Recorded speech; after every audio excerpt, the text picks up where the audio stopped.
হাতিয়া দ্বীপ সরকারি কলেজ মাঠে নির্মিত হয়েছে বিশাল দুটি বহুতল ভবন। দ্বীপ সরকারি কলেজ মাঠের বিশাল দুটি বিশ্ববিদ্যালয় ক্যাম্পাস হাতিয়ার ছাত্রদের জন্য খুবই আনন্দের।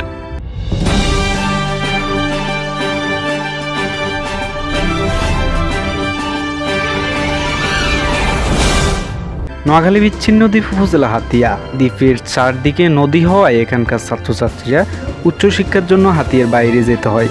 নদীপথে সবসময় এত দূরে গিয়ে পড়ালেখা করতে ছাত্রছাত্রীদের অনেক অসুবিধা হতো। বর্তমানে হাতিয়া দ্বীপ সরকারি কলেজ ক্যাম্পাসে নির্মিত হয়েছে বিশাল দুটি বহুতল ভবন। জানা যায় একটি হচ্ছে ইউনিভার্সিটি পর্যায়ে ছাত্রছাত্রীদের জন্য, অন্যটি কলেজ পড়ুয়া ছাত্রছাত্রীদের জন্য নির্মাণ করা হয়েছে। বিচ্ছিন্ন দ্বীপ হাতিয়ার ছাত্রছাত্রীরা স্কুল শেষ করে উচ্চশিক্ষার জন্য দূর দূরান্তে পাড়ি জমাতে হবে না। বাড়ির পাশেই পাচ্ছে কলেজ এবং বিশ্ববিদ্যালয়। বিশাল ভবনের একটিতে ইন্টারমিডিয়েট ছাত্রছাত্রীরা পড়াশোনা করবে, অন্য একটি ক্যাম্পাসে ডিগ্রি এবং অনার্স পর্যায়ে ছাত্রছাত্রীরা পড়াশোনা করবে।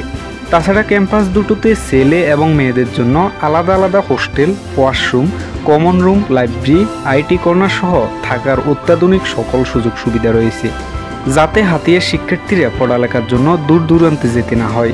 দূরের ছাত্রছাত্রীদের জন্য থাকার সুব্যবস্থা তো থাকছেই। হাতিয়া দ্বীপ সরকারি কলেজে সুন্দর সুন্দর ভবন নির্মাণ হয়েছে।